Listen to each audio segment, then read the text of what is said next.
नमस्कार, मैं हूं जीएस गौड़। नेट जेआरएफ का एक नया टॉपिक विचारधारा यानी आइडियोलॉजी पे आज हम बात कर रहे हैं। बिल्कुल छोटा टॉपिक और सरल भाषा में इसको समझेंगे कि आइडियोलॉजी विचारधारा है क्या। सबसे पहले इसके जन्मदाता की बात कर लेते हैं कि ये शुरू कहां से हुआ। एक फ्रांसीसी विचारक थे एंटोनियो डेस्टूट ट्रेसी।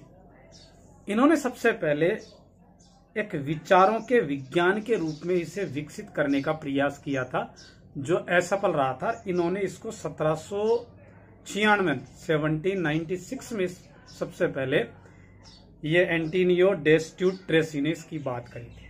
लेकिन ये काफी पुराना विचार था, उस समय ये शुरुआत हुई थी और ये असफल हो गया था। उसके पश्चात विचारधारा की बात राजनीतिक जो वैज्ञानिक है, जो विद्वान है, इन्होंने इसकी बात करी। तो यहां से विचारधारा की बात शुरू हुई। विश्व में विचारधाराओं का कौन कौन सी विचारधाराएं किस किस तरह की है और विचारधारा है क्या। अगर इसके अर्थ की यदि हम बात करें तो इसको दो तरह से अर्थ देखा जाता है। एक अर्थ होता है वस्तुनिष्ठ और एक अर्थ होता है आत्मनिष्ठ। वस्तुनिष्ठ का मतलब होता है उसका ठीक ठाक अर्थ क्या है, यानी उसको एक शब्द में या एक वाक्य में उसको क्या कह सकते हैं।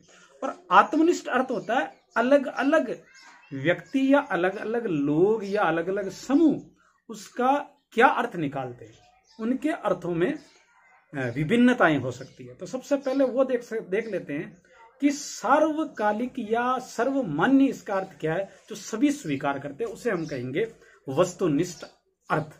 तो वस्तुनिष्ठ अर्थ का इसका मतलब है ये एक ऐसा समुच्चय होता है, विचारों का ऐसा समुच्चय या विश्वासों का ऐसा समुच्चय, यानी बहुत सारे लोग मिलकर कुछ एक चीज में विश्वास करते हैं, एक तरह के विचारों में जब विश्वास करते हैं और उस विश्वास के तहत जितने भी राजनीतिक कार्य होते हैं उनकी एक तो प्रेरणा मिलती है और एक जो भी राजनीतिक कार्य किए जाते हैं उनका औचित्य सिद्ध किया जाता है।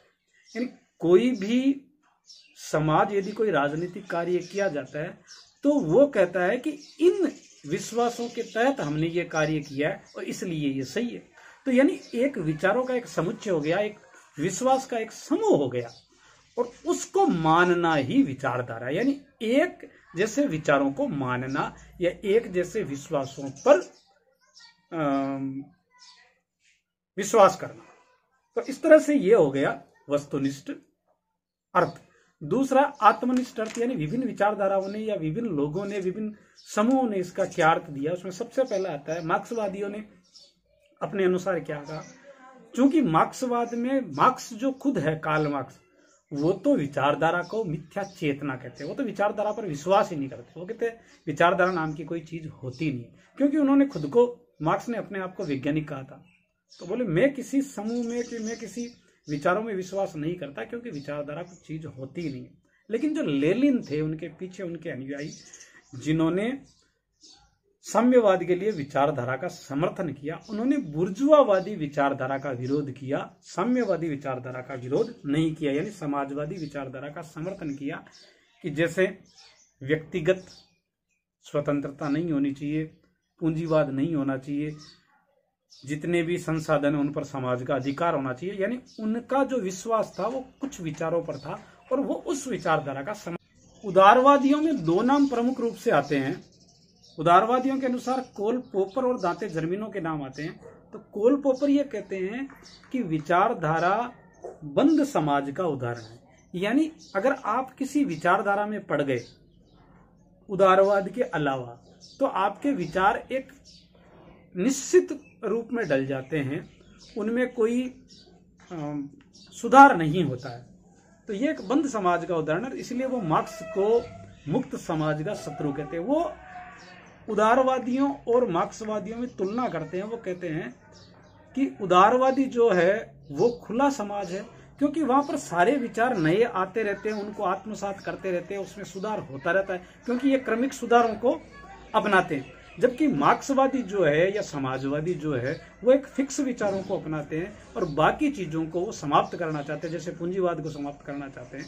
तो वो ये कहते हैं कि मार्क्सवादी है वो बंद समाज के या खुले समाज के शत्रु और बंद समाज का उदाहरण है, जबकि उदारवाद जो है वो मुक्त समाज है। यानी विचारधारा यदि कुछ है तो वो है उदारवादी। और दांते जर्मिनो कहते हैं कि मार्क्सवाद एक विचारधारा है, यानी वो सिद्धांत नहीं है, जबकि उदारवाद को एक सिद्धांत के रूप में देखते हैं, क्योंकि उनके फिक्स विचार है, विचारों के फिक्स समूह है, समुच्चय है एक, जो केवल वो समाजवादी उन्हीं पे चलते हैं, और दांते जर्मिनो इस बात का आलोचना करते हैं। तीसरा इनमें विचार आता है रूढ़िवादी विचारधारा के जो लोग हैं, या रूढ़िवादी जो है वो विचारधारा को ऐसा मानते हैं कि विचारधारा समुद्र में एक भटकी हुई नाव या कश्ती है। अब उसको जैसे महान समुद्र में ढूंढना बड़ा मुश्किल काम है, वैसे ही विचारधारा को ढूंढना भी बड़ा मुश्किल काम है। तो अब विचारधारा को ढूंढते ही क्यों किसी एक निश्चित विचारों में या विश्वासों में अपने आप को डालते हैं? वो तो कहता है ऐसी कोई जरूरत ही नहीं है, रूढ़िवादी जितनी भी। वो तो ये कहते हैं कि जो परंपरा चली आ रही है, जो प्रथाएं चली आ रही है, उन प्रथाओं और परंपराओं को महत्व दिया जाना चाहिए, उसी के अनुसार कार्य कीजिए। क्यों किसी एक चीज में ढलकर समाज को उसके अनुसार बनाने का प्रयत्न किया जाए? तो ये हो गई तीन अलग अलग जो मार्क्सवादी है, उदारवादी है, रूढ़िवादी है, उनके अनुसार विचारधाराओं का आत्मनिष्ठ अर्थ हो गए। लेकिन कुछ विचार बाद में एक ऐसी चली कि जो विचारधाराएं आ गई सामने, विश्व में विचारधाराओं की बात करने लगे। उसके बाद में विचारधारा का अंत की बहस भी चली। कब चली अंत की बहस? तो वो चली end of ideology. Albert Camus ने ये शब्द लिया, और ये विचारधारा विशेषकर जब सोवियत संघ का अंत हो गया, साम्यवाद समाप्त हो गया, उदारवाद की जब जीत हो गई, पूंजीवाद की जीत हो गई, तब विश्व में इसके अंत की बहस चली। और डेनियल बेल, जिन्होंने 1960 के आसपास ही एंड ऑफ आइडियोलॉजी लिख दिया था, क्योंकि उसी समय से पूंजीवाद अपने आप में जीत की ओर अग्रसर हो रहा था। इसके अलावा 1953 में इटली के मिलान शहर में एक सम्मेलन हुआ था, जिसमें उन्होंने विचारधारा के अंत का नारा दिया था। और ये कहते हैं उसी समय से इनका अंत का नारा देने का कारण भी ये था कि जब चाहे समाज कोई सा भी हो, चाहे उसमें विचारधारा कोई सी भी हो, लेकिन आखिर में वो एक जैसी विकास की प्रक्रिया को अपना रहे, यानी चाहते वो अंत एक जैसा चाहते, उनका लक्ष्य एक जैसा है, चाहे वो किसी भी विचारधारा का पालन कर रहे हो। वो सब गुणवत्तापूर्ण समाज चाहते हैं, गुणवत्तापूर्ण जीवन चाहते हैं, जैसा उदारवाद में। तो उनका लक्ष्य उदारवाद जैसा है, चाहे वो कोई सी विचारधारा हो, उनका लक्ष्य एक जैसा है। तो फिर यह विचारधारा की बात करने की जरूरत का है, यानी धीरे धीरे इसका अंत हो रहा है। और इन लोगों ने, समाजशास्त्रियों ने एक उदाहरण दिया था, अभिसरण का सिद्धांत। अभिसरण का सिद्धांत का अर्थ है theory of convergence.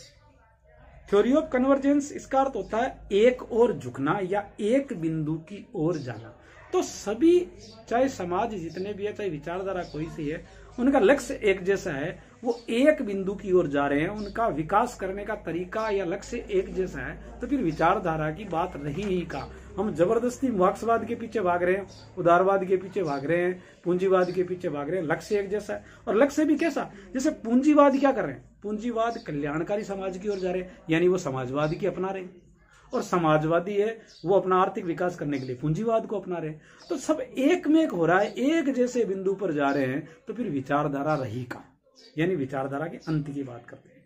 Daniel bell ने अपनी एक पुस्तक लिखी थी, the coming of post industrial society 1973। उसमें वो कहते हैं कि सब आधुनिक समाज अपनाना चाहते हैं। और आधुनिक समाज कैसा हो? आधुनिक समाज हो जो विनिर्मित उद्योग के स्थान पर सेवा क्षेत्र को प्राथमिकता देता हो। दूसरा, नए विज्ञान पर आधारित उद्योगों की स्थापना करता हो, और नए तकनीकी वर्ग का एक विशिष्ट वर्ग का उदय हो गया। तो सभी में ऐसा ही हो गया, तो फिर विचारधारा रही का। एक नया आधुनिक औद्योगिक समाज का निर्माण होने जा रहा है, यानी साम्यवादी विचारधारा का अंत हो गया है और पूंजीवादी विचारधारा का विजय हो गया। तो यहां ये कह रहे हैं विचारधाराओं के अंत की बहस हो गई है, विचारधाराओं का अंत नहीं हुआ है।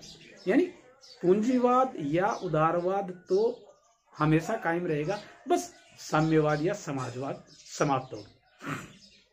इसी तरह जेके गेलप्रेथ, जिन्होंने अपनी पुस्तक लिखी द न्यू इंडस्ट्रियल स्टेट 1960, 1967 में। तो वो भी ये कहते हैं कि सभी समाज है वो एक जैसे विकास की ओर अग्रसर हो रहे हैं। तो यहाँ सम विचारधाराओं का अंत होने जा रहा है।